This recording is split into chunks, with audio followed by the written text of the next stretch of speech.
السلام عليكم ورحمة الله وبركاته. إن الحمد لله نحمده ونستعينه ونستغفره ونعوذ بالله من شرور أنفسنا ومن سيئات أعمالنا. من يهده الله فلا مضل له ومن يضلل فلا هادي له.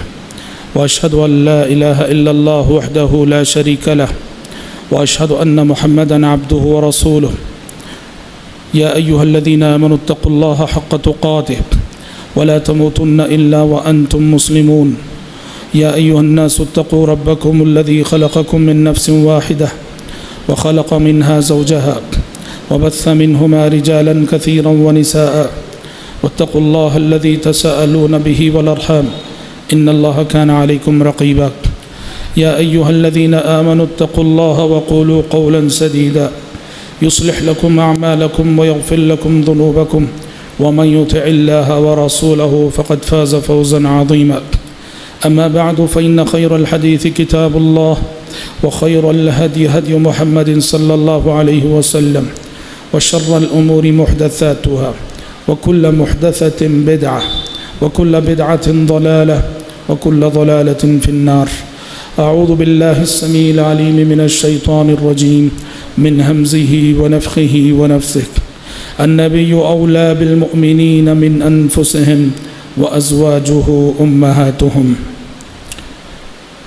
معزز شرکائے اجلاس، پردہ نشین خواتین اسلام، اللہ رب العزت کا بے انتہا شکر و احسان ہے کہ جس کی توفیق سے ہم نے کل سیرت امہات المومنین کا ایک مبارک سلسلہ شروع کیا اور آج میں اس کی دوسری کڑی لے کر آپ کی خدمت میں حاضر ہوا ہوں۔ کل ہم نے کتاب و سنت کی روشنی میں بالعموم نبی کریم صلی اللہ علیہ وسلم کے ازواج مطہرات یعنی امہات المؤمنین رضی اللہ عنہن جمیعات، ان کے فضائل، ان کے مناقب، ان کے خصائص اور ان کے مقام و مرتبے کے حوالے سے بہت ساری باتیں سنی تھیں۔ آج انشاءاللہ تعالی ہم امہات المومنین میں سے پہلی ام المومنین حضرت خدیجہ رضی اللہ عنہا کی سوانح حیات ہم سنیں گے، لیکن اس سے قبل ایک بحث اہل علم یہ کرتے ہیں کہ آپ صلی اللہ علیہ وسلم کی بیویاں کتنی تھیں؟ مختلف اقوال ہیں۔ بعضوں نے کہا کہ آپ کی 13 بیویاں تھیں، بعضوں نے کہا کہ آپ کی 12 بیویاں تھیں، اور راجح بات یہ ہے کہ آپ صلی اللہ علیہ وسلم کی کل 11 بیویاں تھیں جن سے آپ صلی اللہ علیہ وسلم نے نکاح کیا اور دخول کیا، اور یہ 11 بیویاں حضرت خدیجہ رضی اللہ عنہا، حضرت سودا بنت زمعہ رضی اللہ عنہا، حضرت عائشہ صدیقہ رضی اللہ عنہا، حضرت حفصہ بنت عمر بن خطاب رضی اللہ عنہا، حضرت زینب بنت خزیمہ رضی اللہ عنہا، حضرت سلمہ رضی اللہ عنہا، حضرت حبیبہ رضی اللہ عنہا، حضرت جویریہ رضی اللہ عنہا، حضرت میمونہ رضی اللہ عنہا، حضرت صفیہ رضی اللہ عنہا، اور حضرت زینب بنت جحش رضی اللہ عنہا۔ یہ وہ 11 خواتین ہیں جنہیں نبی کریم صلی اللہ علیہ وسلم کی زوجیت کا شرف حاصل ہوا اور یہ امہات المومنین کہلائیں۔ ان میں سے 2 کا انتقال خود آپ صلی اللہ علیہ وسلم کی زندگی میں ہوا، اور باقی 9 کا انتقال آپ صلی اللہ علیہ وسلم کی وفات کے بعد ہوا۔ جن 2 امہات المومنین کا انتقال نبی کریم صلی اللہ علیہ وسلم کے حین حیات ہوا تھا، ان میں حضرت زینب بنت خزیمہ رضی اللہ عنہا اور حضرت خدیجہ رضی اللہ عنہا۔ بقیہ جو ازواج مطہرات ہیں ان سب کی وفات نبی کریم صلی اللہ علیہ وسلم کی وفات کے بعد ہوئی۔ اب رہا یہ مسئلہ کہ پیارے نبی صلی اللہ علیہ وسلم نے 11 شادیاں کیوں کیں؟ کیا مصلحتیں تھیں؟ کیا حکمتیں تھیں؟ ہم نے اس پر تفصیل سے گفتگو کی ہے۔ آج سے 2 سال قبل اسی مسجد میں سیرت رسول صلی اللہ علیہ وسلم پہ جو 23 محاضرات ہوئے تھے، ان میں سے ہمارا ایک محاضرہ خاص اسی موضوع پر ہے کہ پیارے نبی صلی اللہ علیہ وسلم نے جو 11 شادیاں کیں، ان شادیوں میں کیا مصلحتیں تھیں، کیا حکمتیں پوشیدہ تھیں، ہم نے تفصیل سے وہاں روشنی ڈالی ہے۔ ان 11 ازواج مطہرات کے علاوہ آپ صلی اللہ علیہ وسلم کی کچھ لونڈیاں بھی تھیں، چونکہ اس زمانے میں غلامی کا دور تھا، ہر شخص کی لونڈیاں ہوا کرتی تھیں، تو پیارے نبی صلی اللہ علیہ وسلم کی بھی کچھ لونڈیاں تھیں، جن میں سے نمایاں نام حضرت ریحانہ اور حضرت ماریہ قبطیہ رضی اللہ عنہما، ان جیسی اور لونڈیاں آپ صلی اللہ علیہ وسلم کی تھیں۔ حضرات، آج کا ہمارا درس، جیسا کہ ہم نے کہا، آج کی ہماری گفتگو ام المومنین حضرت خدیجہ رضی اللہ عنہا کے حوالے سے۔ خدیجہ بنت خویلد یہ وہ خاتون ہیں جنہیں نبی کریم صلی اللہ علیہ وسلم کی پہلی بیوی ہونے کا اعزاز اور شرف حاصل ہوا، اور نبی کریم صلی اللہ علیہ وسلم نے اپنی ازدواجی زندگی کا آغاز انہی سے کیا۔ قابل ذکر بات یہ ہے کہ آپ صلی اللہ علیہ وسلم کی پہلی بیوی تھیں حضرت خدیجہ، اور بیوہ تھیں۔ ان کے پہلے شوہر تھے ابو حالہ اور دوسرے شوہر تھے عتیق بن عائز۔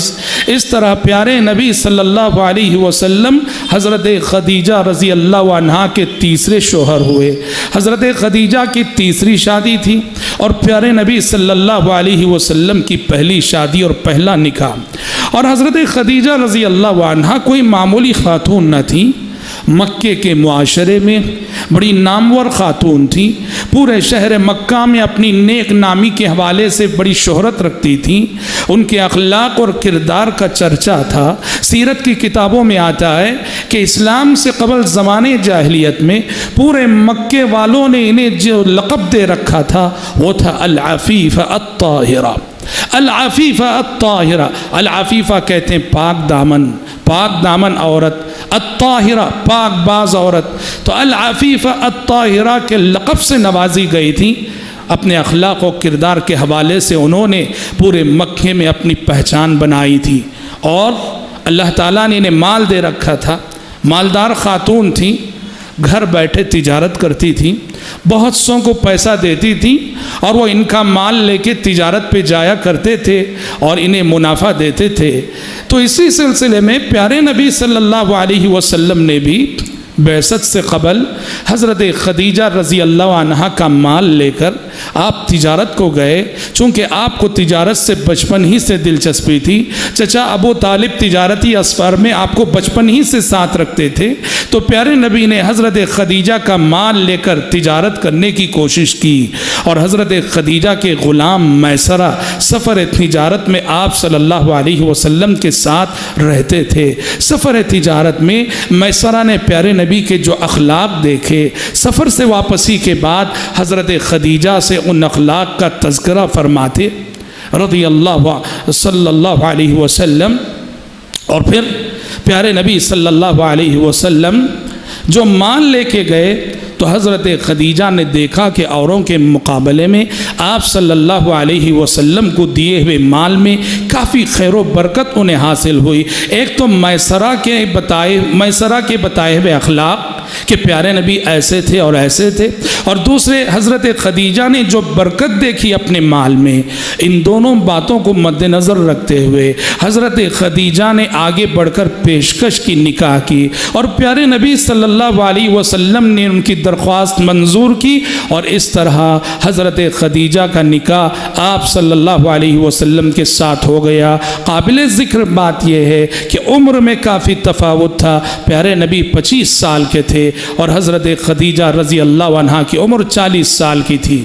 نکاح کے بعد آگے چل کر جب تاج نبوت آپ کے سر پہ رکھا گیا اور پیارے نبی بنائے گئے، رسول بنائے گئے، تو ام المؤمنین خدیجہ رضی اللہ عنہا آپ پر ایمان لائیں، اور ایمان لانے کے بعد تا دم حیات زندگی کی آخری سانس تک آپ کی معاون اور مددگار بنی رہی، اور آپ صلی اللہ علیہ وسلم کا ہر قدم زندگی میں ساتھ نبھاتی رہیں۔ حضرات، ام المؤمنین حضرت خدیجہ رضی اللہ عنہا بڑی خصوصیات رکھنے والی خاتون ہیں، ان کی بڑی خصوصیتیں ہیں۔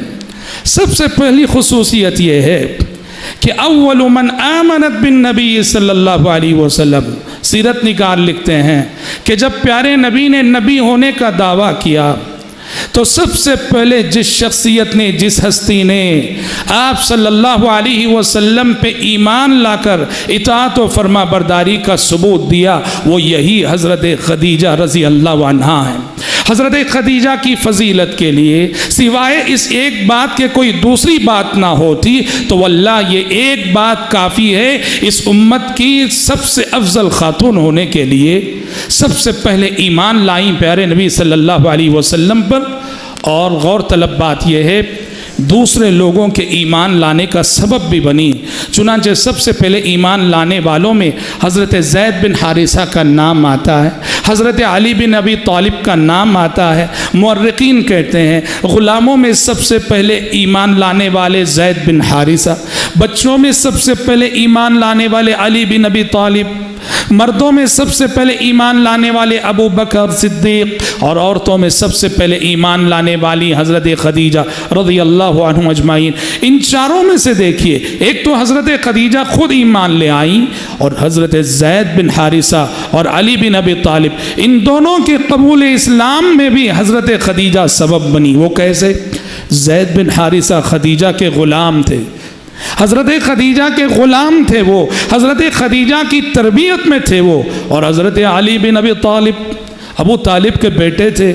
ابو طالب بہت مشکل حالات سے گزر رہے تھے، تنگ دستی تھی، غربت تھی، پیارے نبی نے علی بن ابی طالب کو مانگ کر اپنے چچا سے لے لیا۔ اس طرح علی بن ابی طالب پیارے نبی کے گھر میں یعنی حضرت خدیجہ کی نظروں کے سامنے ان کی تربیت میں پرورش پانے لگے۔ تو دیکھیے سب سے پہلے ایمان لانے والی چار شخصیتوں میں ایک تو خود خدیجہ، اور باقی تین میں سے دو وہ ہیں جو بالکل حضرت خدیجہ کی تربیت میں تھے، حضرت زید بن حارثہ بھی، حضرت علی بن ابی طالب بھی۔ تو ان دونوں کے قبول اسلام کا سبب بھی حضرت خدیجہ رضی اللہ عنہا بنی۔ حضرت خدیجہ کی ایک بہت بڑی خصوصیت یہ بھی ہے کہ اللہ تبارک و تعالیٰ نے پیارے نبی صلی اللہ علیہ وسلم کو اولاد کی نعمت سے جو نوازا، آپ نے 11 شادیاں کی اور کسی ام المومنین سے آپ کا اولاد نہ ہوئی۔ اللہ تعالیٰ نے آپ کو جتنی اولاد دی وہ صرف انہی کے بطن سے، حضرت خدیجہ رضی اللہ عنہا کے بطن سے آپ کی نرینہ اولاد ہو یا پھر آپ صلی اللہ علیہ وسلم کی بیٹیاں ہوں، سوائے حضرت ابراہیم کے۔ حضرت ابراہیم رضی اللہ عنہ ماریہ قبطیہ کے بطن سے پیدا ہوئے، حضرت ابراہیم کو چھوڑ کر باقی آپ کی ساری اولاد انہی حضرت خدیجہ کے بطن سے ہوئیں۔ حضرت زینب رضی اللہ عنہا، حضرت رقیہ رضی اللہ عنہا، حضرت ام کلثوم رضی اللہ عنہا، حضرت فاطمہ رضی اللہ عنہا، یہ چاروں بیٹیاں آپ صلی اللہ علیہ وسلم کی حضرت خدیجہ کے بطن سے ہوئی۔ حضرت قاسم نرینہ اولاد میں حضرت قاسم، آپ صلی اللہ علیہ وسلم کو ابو القاسم کہا جاتا ہے، قاسم کے باپ آپ کی کنیت تھی، وہ قاسم بھی انہی کے بطن سے ہوئے رضی اللہ عنہ۔ حضرت عبداللہ جو آپ صلی اللہ علیہ وسلم کے دوسرے فرزند، دوسرے بیٹے تھے، وہ بھی انہی کے بطن سے تھے۔ یہ اور بات ہے کہ قاسم اور عبداللہ بچپن ہی میں وفات پا گئے، بچپن ہی میں انتقال کر گئے۔ تو یہ بہت بڑا اعزاز تھا حضرت خدیجہ رضی اللہ عنہا کے لیے کہ اللہ نے آپ کو جو بھی اولاد کی نعمت سے نوازا تھا وہ ساری اولاد انہی حضرت خدیجہ رضی اللہ عنہا کے بطن سے تھی۔ اور حضرات بہت بڑی ایک خصوصیت جو اہل علم نے ذکر کی حضرت خدیجہ کی زندگی میں، میاں بیوی کی زندگی، میاں بیوی آپس میں ایک دوسرے سے کتنا محبت کرنے والے کیوں نہ ہو اور کتنا چاہنے والے کیوں نہ ہو، اور دونوں کے مزاج میں کتنی آہنگی کیوں نہ ہو، زندگی میں کبھی نہ کبھی ایک کو دوسرے سے شکایت ہو ہی جاتی ہے۔ زندگی میں کبھی نہ کبھی شوہر بیوی پہ غصہ ہوتا ہے، بیوی شوہر پہ غصہ ہوتی ہے۔ علامہ ابن حجر عسقلانی رحمۃ اللہ علیہ لکھتے ہیں حضرت خدیجہ کی خصوصیت تھی، یہ وہ خاتون تھی کہ پوری حیات میں، پوری زندگی میں کبھی پیارے نبی ایک مرتبہ بھی ان سے ناراض نہ ہوئے۔ پوری زندگی میں اللہ کی قسم قربان جائیے اس اخلاق پر، قربان جائیے اس کردار پر، قربان جائیے اس وفاداری پر، قربان جائیے اس ساجداری پر، قربان جائیے اس جذبہ اطاعت پر پوری زندگی میں۔ اور ایک مرتبہ ان سے کوئی ایسی حرکت سرزد نہ ہوئی کہ پیارے نبی کو غصہ آتا ان پر اور پیارے نبی ان سے ناراض ہوتے۔ ابن حجر رحمۃ اللہ علیہ لکھتے ہیں کبھی ایسا نہیں ہوا۔ اور ساری ازواج مطہرات کو دیکھیے، بشر تھی، انسان تھی، کبھی نہ کبھی کچھ ایسی باتیں ہو گئیں، پیارے نبی ناراض ہو جاتے وقتی طور پر، لیکن حضرت خدیجہ رضی اللہ عنہا ایسی وفادار بیوی تھی کہ کبھی انہوں نے پیارے نبی کو ناراض نہ کیا، پیارے نبی کو شکایت کا موقع نہ دیا، پیارے نبی کو غصہ ہونے کا موقع نہ دیا۔ میں سمجھتا ہوں اس معیار پہ اگر دیکھا جائے تو دنیا کی کوئی بیوی ایسی نہ ہوگی جس نے اپنے شوہر کے ساتھ ایسی ساجداری نبھائی ہو، جس نے اپنے شوہر کے ساتھ ایسی وفاداری کا ثبوت دیا ہو، جس نے اپنے شوہر کے جذبات کا لحاظ اس حد تک رکھا ہو کہ پوری زندگی میں، پورے سفر حیات میں کبھی ایک مرتبہ بھی ناراض یا غصہ ہونے کا موقع نہ دیا ہو۔ اور حضرات، چونکہ حضرت خدیجہ نے پیارے نبی کے ساتھ اس قدر وفاداری کا ثبوت دیا، آپ کے جذبات کا اس قدر لحاظ رکھا اور آپ کی اس قدر اطاعت کی، تو احسان کا بدلہ احسان ہوتا ہے۔ آپ کو معلوم ہے پیارے نبی نے بھی ان کو کیا اعزاز عطا کیا؟ پیارے نبی نے بدلے میں ان کو یہ اعزاز عطا کیا کہ جب تک خدیجہ زندہ رہی کوئی دوسرا نکاح نہیں کیا۔ اللہ اکبر!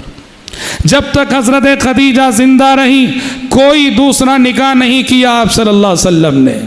اور صرف نکاح نہیں، حضرت خدیجہ کے رہتے ہوئے کوئی لونڈی بھی نہیں اپنائی آپ صلی اللہ علیہ وسلم نے۔ گویا مطلب یہ ہوا کہ خدیجہ تم تنہا ہو مگر تمہارے اندر کوئی کمی میں نہیں دیکھ رہا ہوں، ہر چیز ہر زندگی کا ہر قسم کا ساتھ تو مجھے تم سے مل رہا ہے۔ پیارے نبی نے ان کو یہ اعزاز عطا کیا، جب تک وہ رہیں آپ نے کوئی دوسرا نکاح نہیں کیا۔ آپ کی جتنی شادیاں ہیں یہ سب حضرت خدیجہ کی وفات کے بعد ہی کی ہیں۔ اور حضرت خدیجہ تقریباً 25 سال آپ کے ساتھ رہیں، 24 سال 6 مہینے، یعنی جب حضرت خدیجہ کی وفات ہوئی رضی اللہ عنہا، آپ صلی اللہ علیہ وسلم 50 سال کے تھے۔ 50 سال تک آپ صلی اللہ علیہ وسلم کی صرف ایک ہی بیوی، 50 سال تک آپ نے کوئی دوسری شادی نہ کی۔ جو بھی لونڈیاں ہیں، جو بھی اور ازواج مطہرات ہیں جو اور شادیاں کی، وہ آپ صلی اللہ علیہ وسلم نے 50 سال بعد کی۔ 50 سال بعد اتنی شادیاں کیوں کی؟ ہم پھر سے اپنے اسی محاضرے کا حوالہ دیں گے، جو محاضرہ اور جو تقریر کے ہم نے اسی مسجد میں 2 سال پہلے جو ہے کی تھی، اور جس میں ہم نے جو ہے وہ حکمتیں بتائی ہیں، جن حکمتوں کے پیش نظر پیارے نبی صلی اللہ علیہ وسلم نے 50 سال بعد اتنی شادیاں کی۔ حضرات، گھریلو زندگی حضرت خدیجہ کی پیارے نبی کے ساتھ بڑی خدمت گزار بیوی تھیں، پیارے نبی کے آرام کا ہر طرح سے لحاظ رکھنے والی۔ یہی وجہ ہے کہ انہوں نے اپنا چہیتا غلام حضرت زید بن حارثہ کو پیارے نبی کے حوالے کر دیا۔ ایک طرح سے کہ پیارے نبی کو گفٹ کر دیا، پیارے نبی کو ہدیے میں دے دیا حضرت زید بن حارثہ، اور وہ زید بن محمد کہلانے لگے۔ زمانے جاہلیت میں ہوتا تھا کہ کسی کو لے کے اگر پال لیتا کوئی انسان، اسے اپنی جانب منسوب کر دیتا تھا، جسے تبنی کہا جاتا ہے، اور لے کر پالی گئی اولاد کو متبنہ کہا جاتا ہے۔ حضرت زید بن حارثہ پیارے نبی کے متبنہ تھے، زید بن محمد کہلائے جاتے تھے۔ لیکن جب سورۃ الاحزاب نازل ہوئی اور اس میں بتا دیا گیا کہ لے پالک اولاد کو لے کر پال تو سکتے ہو، لیکن اسے تم اپنی طرف منسوب نہیں کر سکتے، اسے اس کے حقیقی باپ کی طرف منسوب کرو، تو اس کے بعد سے زید بن محمد کہنا بند کر دیا گیا۔ زید بن محمد نہیں کہا جانے لگا، اس کے بعد سے پھر انہیں زید بن حارثہ کہا جانے لگا۔ اور حضرات، گھریلو زندگی میں بہت سارے دکھ آتے ہیں۔ زندگی نام ہے مشقتوں والے سفر کا، زندگی نام ہے تھکا دینے والے سفر کا۔ لقد خلقنا الانسان فی کبد، پیارے نبی نے فرمایا اللہ تعالیٰ نے فرمایا ہم نے انسان کو مشقتوں میں پیدا کیا ہے۔ لقد خلقنا الانسان فی کبد۔ آپ دیکھیں گے حضرت خدیجہ کو بھی زندگی میں ایسے کچھ دکھ ملے۔ کیا ہے یہ دکھ؟ حضرت خدیجہ کی 2 بیٹیاں رقیہ رضی اللہ عنہا کلثوم رضی اللہ عنہا جو پیارے نبی کی بیٹیاں ہیں، جو حضرت خدیجہ کے بطن سے ہوئی، ہوا یہ کہ نبوت سے قبل آپ صلی اللہ علیہ وسلم کے بعثت سے قبل حضرت رقیہ ان کا نکاح ابو لہب کے بیٹے عتبہ سے، اور حضرت کلثوم ان کا نکاح ابو لہب کے دوسرے بیٹے عتیبہ سے ہوا تھا۔ اور جب اسلام آیا، پیارے نبی نے توحید کی دعوت دی، ابو لہب آپ کا دشمن بن گیا، تو ابو لہب نے اپنے دونوں بچوں سے مطالبہ کیا کہ محمد کی دونوں بچیوں کو طلاق دے دو، محمد کی دونوں بچیوں کو طلاق دے دو، ان سے بہتر رشتہ میں تمہیں لاؤں، تو ان سے بہتر رشتہ تمہارے پاس میں لاؤں گا۔ چنانچہ عتبہ نے حضرت رقیہ کو، عتیبہ نے حضرت کلثوم کو طلاق دے دی، اور یہ بہت بڑا دکھ تھا حضرت خدیجہ کے لیے کہ ان کی دونوں بیٹیاں ایک ساتھ مطلقہ ہو گئیں، لیکن اللہ تعالیٰ نے بعد میں انہیں ان سے بہتر داماد عطا کیا، جب حضرت عثمان بن عفان رضی اللہ عنہ کے نصیب میں حضرت رقیہ گئیں، اور ان کی وفات کے بعد کلثوم بھی حضرت عثمان رضی اللہ عنہ کے نصیب میں گئیں۔ اور حضرت خدیجہ رضی اللہ عنہا کو ایک دکھ اس وقت بھی برداشت کرنا پڑا جب ان کی بیٹی رقیہ حضرت عثمان کے ساتھ، اپنے شوہر عثمان کے ساتھ مکہ چھوڑ کر، مکے کے حالات جب ناگفتہ ہو گئے، انہیں ہجرت کر کے حبشہ جانا پڑا تھا۔ ظاہر بات ہے کہ بیٹی اجنبی مقام پہ جا رہی ہے تو ماں کو دکھ ضرور ہوگا، تکلیف ضرور ہوگی، لیکن حضرت خدیجہ رضی اللہ عنہا نے اللہ کی خاطر، اللہ کی خوشنودی کی خاطر اور اللہ کی رضا کی خاطر یہ تکلیفیں برداشت کیں۔ تو اس طرح حضرت خدیجہ کی گھریلو زندگی میں کچھ دکھ بھی انہیں ملے۔ حضرت خدیجہ کا کردار کیا تھا اور حضرت خدیجہ کا کارنامہ کیا تھا؟ جیسا کہ کل ہم نے کہا کہ نبوت و رسالت کی یہ زندگی جو نبی کریم صلی اللہ علیہ وسلم کی تھی، امہات المومنین کا بہت بڑا کارنامہ یہ تھا کہ وہ نبوت و رسالت کے دعوتی اور تبلیغی مشن سے جڑ گئیں، پیارے نبی کا ہر قدم ہاتھ بٹاتی رہیں، اور اس حیثیت سے مائی خدیجہ رضی اللہ عنہا کا کردار ناقابل فراموش ہے۔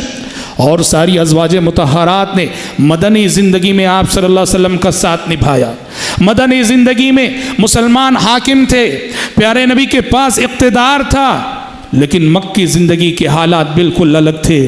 ہر قدم آزمائش، ہر قدر امتحان، اور اس مشکل ترین مرحلے میں جس بیوی نے آپ کا ساتھ نبھایا وہ یہی حضرت خدیجہ رضی اللہ عنہا ہیں۔ نبوت کی ابتدا سے لے کر 10 سال تک آپ صلی اللہ علیہ وسلم کا ساتھ نبھایا، اور ان 10 سالوں میں جو امتحانات آئے، جو آزمائشیں آئیں، حضرت خدیجہ رضی اللہ عنہا آپ کا دست و بازو بنی رہی، آپ کی معاون اور مددگار بنی رہی، اور کبھی آپ صلی اللہ علیہ وسلم کی مدد اور تائید سے قدم پیچھے نہیں ہٹائے۔ دیکھیے نبوت سے پہلے جب آپ صلی اللہ علیہ وسلم کے مزاج اور طبیعت میں ایک طرح کی خلوت پسندی آئی، آپ تنہا رہنے کو پسند کرنے لگے، اور یہی خلوت پسندی کا مزاج آپ کو غار حرا لے گیا۔